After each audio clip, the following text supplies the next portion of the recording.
30 Minutes with Ron.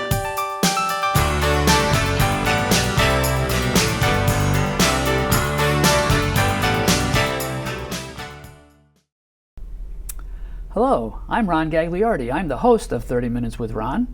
I'd like to welcome you to the show.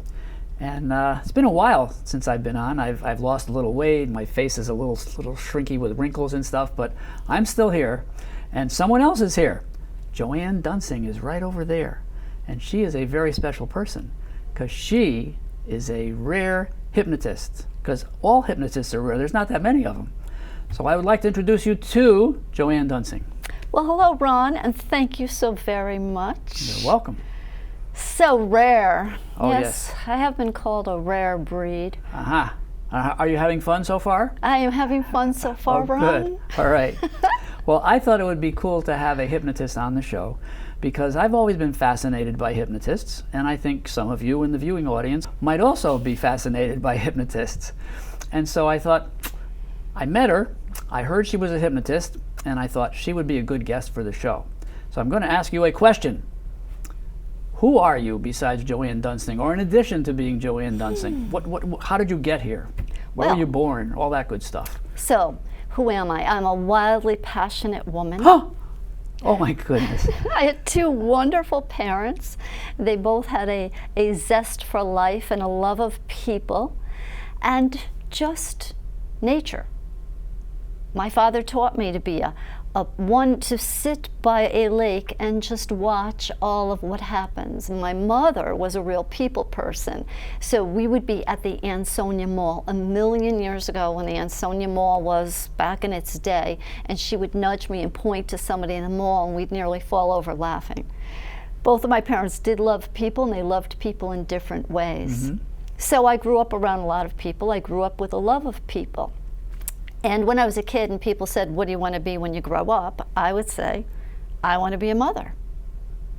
Good thing to be. Well, yeah. And actually in high school, it was my senior year of high school, and I really didn't do well in high school because I didn't want to be there. I wanted to be out in the working world. But my senior year of high school, I decided I want to be a social worker. So I said, Dad, I want to go to college. I want to be a social worker. And he said, this is true. He said, we don't do that in this family. Be a secretary. Oh. So, fast forward.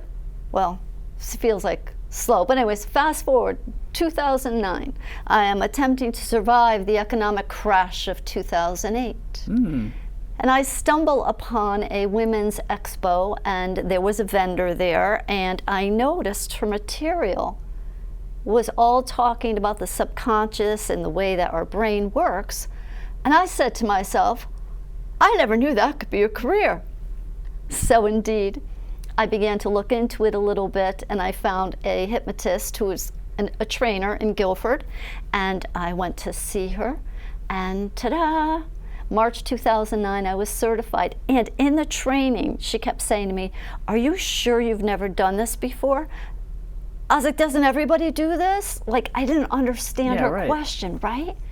Don't we just all talk and do things and think about things? And she was like, no, not really, Joann. That's terrible. Curiosity, right? Einstein said to learn, we must be curious. So I was always curious. So there we go. There we are. So you apparently grew up in Ansonia. No. I grew near up in Ansonia. Huntington. Huntington. Oh, yes. Well, that's, better than not growing up in Huntington. Yeah. I visited the Ansonia Mall on occasion. My friend was a DJ there. Jack Whitten was a friend, and he was a pretty good radio DJ. Of course, I suppose you could have a TV DJ. No, they're VJs. I'm sorry. VJs. So my question was going to be, how does one become a hypnotist? Because as far as I knew, there were no hypnotism schools around. And so you happened to find someone that could help you. Yeah. So the National Guild of Hypnotists is what I'm certified with, and Barbara Herr in Guilford was an NGH certified instructor. So all I had to do was a little Google research, right? And there she was. And it's so funny. It's so funny to me because I found her, and there's a big hypnosis practice in Guilford. and Barbara's in Guilford. I don't recall ever seeing the big hypnosis practice in Guilford who also taught. Right. So perhaps a divine appointment, I don't know. I just find that things in life tend to just kind of fall into place. Yep. Some people call it serendipity. Or the law of attraction. Well, there we go. I call it divine appointments because I think it is divine. It's out of the ordinary, rare. Well, I've never seen a hypnotism practiced here sign. So I get the impression that hypnotism and hypnotists don't really push themselves to the marketplace that much. They just kind of lay back and wait for people to come to them.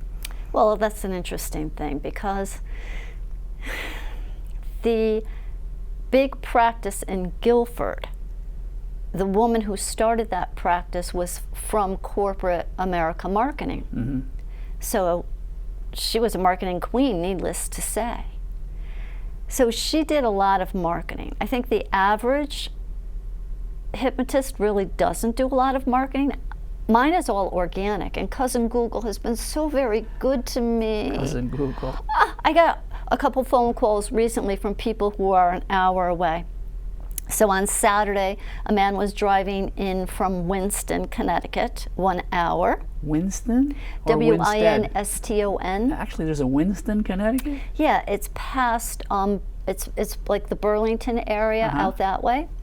So anywho, he's sitting in my office in Milford, and I said to him, so, how did you find me specifically on Google? And he said, well, I typed in hypnotist near me. I said, oh, Cousin Google, thank you, thank you, thank you. 1 hour away. I know of an excellent hypnotist in Burlington, which is right there by him. Right.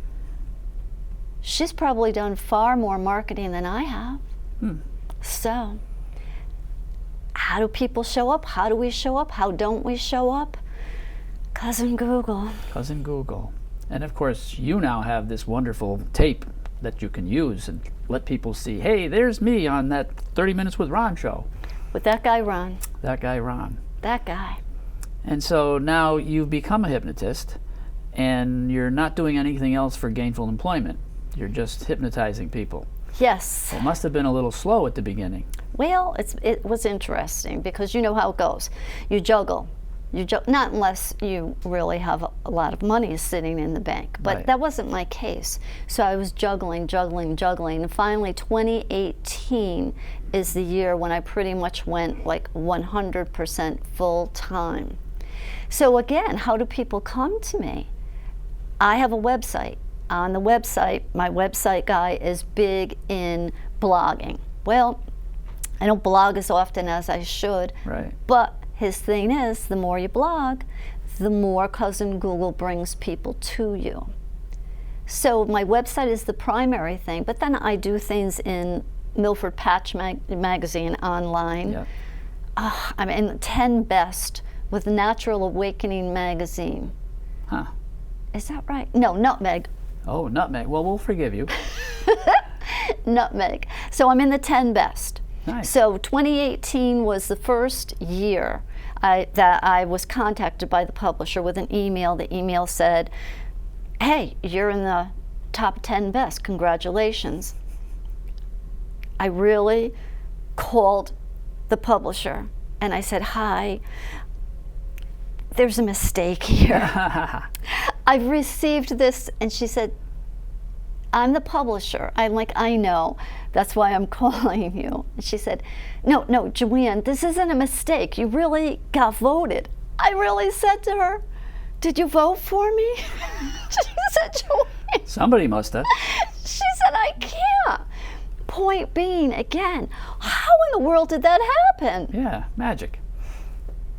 Now, if it was a Natural Awakening magazine, which is more local, it'd be like, oh, yeah, I used to be in there a number of years ago. But Nutmeg. Right. So, Ron, in answer to your question, you never know, I guess. Say, good things happen. Law of attraction. Think about it, sometimes it happens. I could give you an example, but I won't give you one now because we may need some examples later if I start to forget what I want to say or what I want to ask. We could do that. I was thinking about this this morning, this event that we were going to have here, and a name came into my mind, and I'm going to share it with you and see if you have any recognition to this name. The name is Mesmer. Mesmer. Do you know Mesmer? Mesmerized. Yes. Yes. You know of Mr. Mesmer. Yes, indeed. Mesmerized. Yes, so that's basically the only synonym I know for hypnotize. You can get mesmerized. Mesmerized. But you can be mesmerized without being hypnotized. But I can't explain that, so I'm not going to try. Well, you see, hypnosis is really a very natural brainwave pattern. Ah. So if you were mesmerized, then it may have been that Mr. Mesmer may have intentionally hypnotized you. So then you were mesmerized. But if I'm just looking off at a cloud, I could be mesmerized by the cloud. And it could bring me back to when I was a kid, laying out in the yard with my neighbors, eating the rhubarb straight from the garden, going, I see an elephant, I see a clown. And they would be saying, I see nothing. I'm like, are you kidding me? How can Look you at not? it, and this and that, yeah. So to be mesmerized, yes, a brainwave pattern. Hypnosis, it's a natural brainwave pattern. Same brainwave pattern we experience right before falling asleep at night and right upon awakening in the morning. Many of our greats purposefully used that time. Many of our greats didn't even sleep for like extended periods of time, like 6 hours, 8 hours, because they knew if they could tap into that brainwave pattern, ta-da, they would have the very thing that they had been working on consciously but couldn't get the answer to. Interesting. It is said that Napoleon, I learned this in my hypnosis training, well, actually my yoga nidra training. Anywho, that's yoga of the mind. I love it. Oops. Oops. Watch out. So, I read in my yoga nidra training that Napoleon would be like in the heat of battle, and he would say to his men, 20 minutes. And they would all be like, this is when we die. Because they knew what he meant. He was going to throw out his bearskin rug. He was going to close his eyes. He was going to hypnotize himself. They would hear his snoring. I could just imagine how many of them would really be saying, hey, look, last time he came out and he saved the day, but that might not happen today. I don't know, but at any rate, it is said that Napoleon would do that. And then he would come out of that hypnotized state, the trance state, the natural state that he put himself back in, and he would lead his men to victory. Goodness gracious, who knew? Because he had to get out of his mind. He had to get out of his mind to find his mind. He had to get out of that analytical, logical mind, because perhaps everything that he knew was not going to be what he needed in that particular battle, at that particular time. That's pretty crazy. Oh, it's great stuff. Well, That's why people will say sleep on it. I'm sorry, people will say sleep on it. Because if you sleep on it, then upon awakening, you may have the aha moment. Okay. Now, we're talking about hypnotism, obviously, and it seems to be that there's different kinds of hypnosis. And so you mentioned 2 different kinds. Could you explain to our viewing audience the difference? Now, which 2 are you referring to? Stage. Okay. That's the one. And the one that you practice, which I don't even know what you call it. So, stage hypnosis. That's what we see on the stage shows. My hat is off to the stage hypnotist, because they have got to know their business real well. Because right there on the spot, they're asking for volunteers. They have to determine, is this person a people pleaser? Will this person do anything I ask them to do? It could be the shyest person on planet Earth, but if they're a people pleaser, they're going to do whatever that hypnotist wants them to do. So the hypnotist will often lean in, say something to the person, and in just a matter of seconds, he or she has to decide, is this that personality that I need up there or not? If not, then of course, the hypnotist will smile and tell them to go back to their seat. So the hypnotist gets them all up there on the stage, right? Oftentimes what you will see is called an arm jerk. They'll pull the arm, they'll kind of slam the shoulder and yell, sleep. That creates a brain shock. I wondered why they do that. But you'll also see some people there are not hypnotized. Right. So he or she gets rid of them. Well, or he just tries to be like, I see it, it's okay, Yeah. just go along with it. I don't do that with my clients. As a matter of fact, I have to tell you, in my training, when we had to learn that, I cried. Goodness I cried. gracious. And Barb was like, Joann, what's up? I was like, this feels violent to me.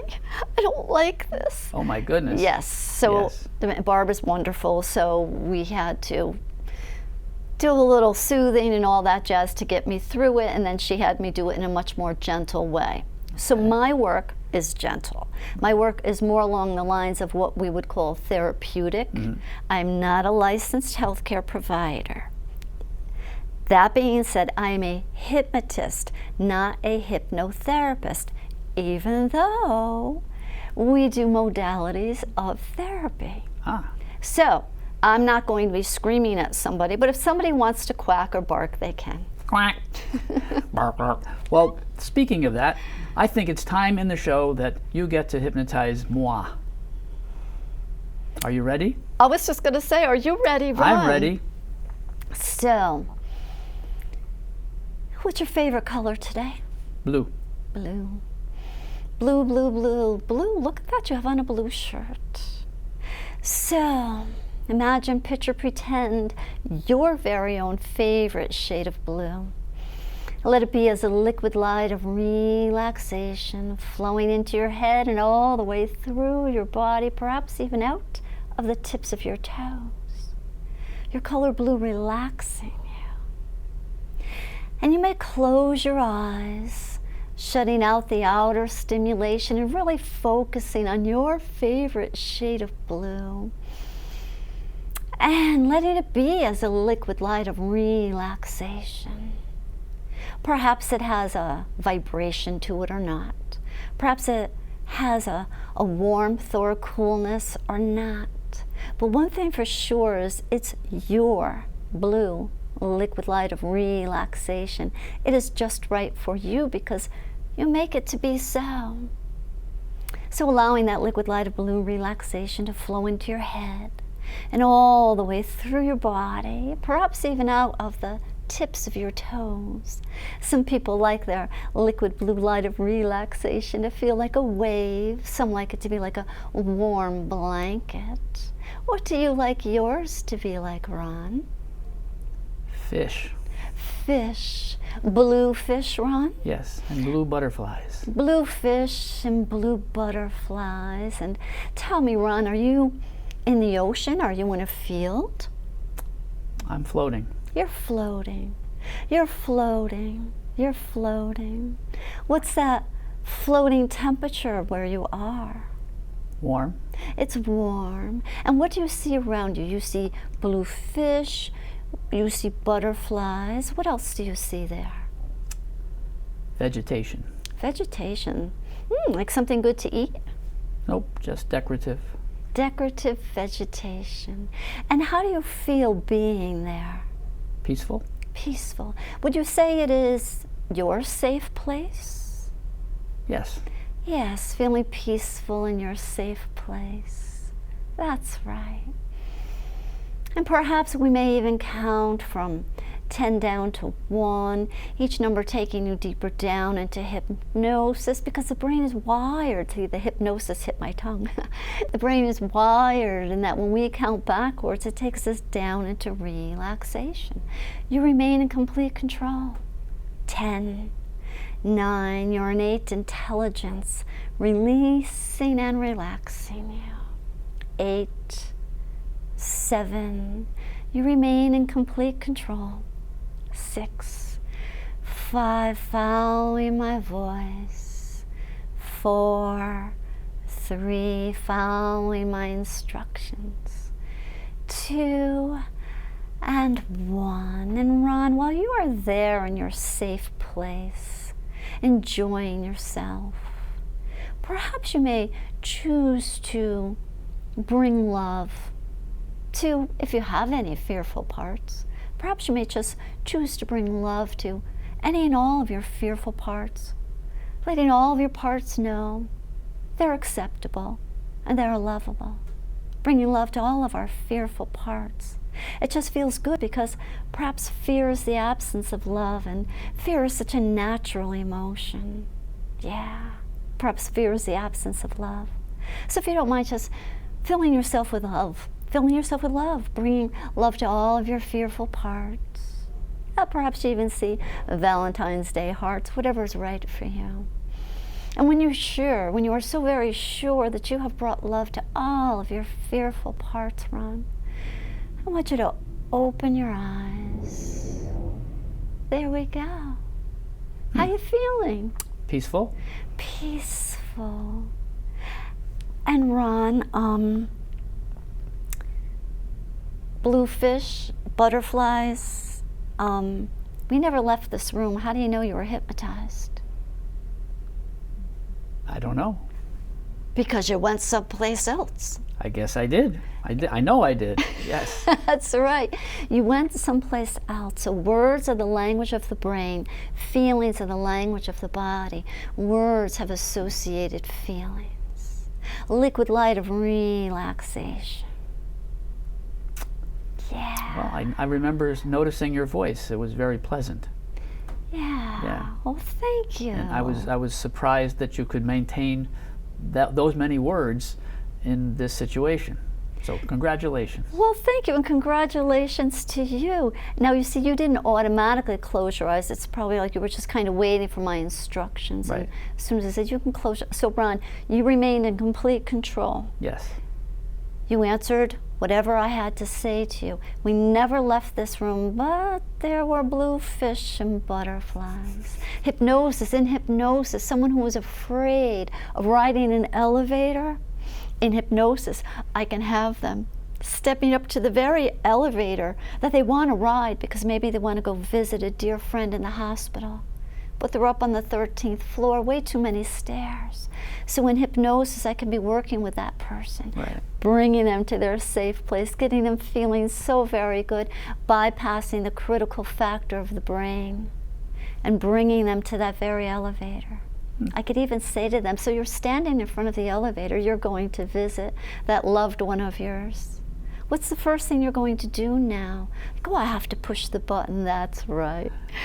And we go for an elevator ride, but we never leave that recliner. They're fully supported in the recliner the whole time. And if at any time they wanted to open their eyes and say, Joann, you're really scaring me over here, I'd be like, okay. And then maybe we would start using the tapping modality, emotional freedom techniques, and maybe we would just start tapping. I feel those feelings. I don't like them, but the truth is I am safe. I'm here in a recliner. I feel those feelings. We acknowledge it. I don't like them. We release them. Yep. Gone. The truth is I am safe. We acknowledge the truth. I am safe. So thank you, Ron. Well, thanks for the experience. You're welcome. And it's possible some of the viewers might now have the experience as well. And they may be home snoozing in their recliner. Yeah. And speaking viewers, you have certain types of clients. Without naming them specifically, what kind of clients come to you? Groups, people, well, obviously people, but Yeah, there they're could be people, groups yeah, I too, know. yes. Yeah, people only are allowed in my office. Only people. Only people. So, top 3 things that people contact a hypnotist for. Top 3. Weight loss, stress/anxiety, and then the third thing is smoking cessation. And then of course people come to me because maybe they're contemplating divorce, and maybe they need to work through all of what's going on. And with these modalities where we are just releasing, where we're using these other parts of our brain, getting out of that critical factor, they can come to many feelings of, yeah, this feels right. That doesn't feel right, and I see what it's doing to my life. So there's been a few people who have come to me contemplating divorce, and in time, short time, 3 sessions maybe, knowing this is what is right for me, to respectfully, lovingly, depart. And then, of course, there's the weight loss. I had a client come to me, a professional retired man in his mid-50s, and he came to me for weight loss. And he told me that his psychiatrist told him he doesn't have satiation. No satiation. No satiation. None. It's hard to say. None. I know it is hard to say. And the reason why I know that is because on the form I ask if people have seen anyone for any emotional problems.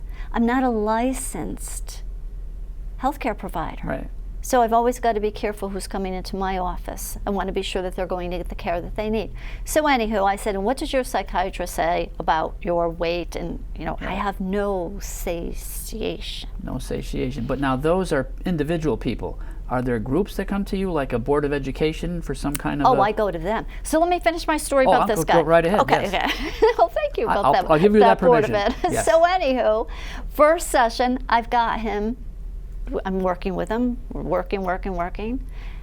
And he's feeling satisfied. He's feeling satiated with happy memories, true memories, right? So then, so he comes back for his second session. He says, Joann, can I tell you how satiated I am? I said, oh, please do. He said, I was walking my dog. I always walk my dog, but Joann, the beauty that I never noticed before. He was so great. And he went on and on and on and on and on, how very satisfied he was. Mr. Satiation. Yes, it was never about the food, you see? It's not about the thing outside of ourselves. Right. So he no longer had to reach for something outside of himself to make himself feel better on the inside. Cool. So, the Board of Education groups. Yes. So with Milford Adult Ed, I do groups, weight loss groups, 2 times a year. One of my gigs is employee wellness, where I go and I lead a group of people into a mindfulness hour. Well, if it's as pleasant as my experience, I think they'll have a great time and great things will happen to them. Oh, thank you. Yes, thank you. You're welcome. And I see that there's 44 seconds left. So thank you, Joann, for coming to visit. And I think the world is now a better place knowing more about hypnosis. So thanks for tuning in. And this is Ron Gagliardi the First, signing off for 30 Minutes with Ron. Bye-bye.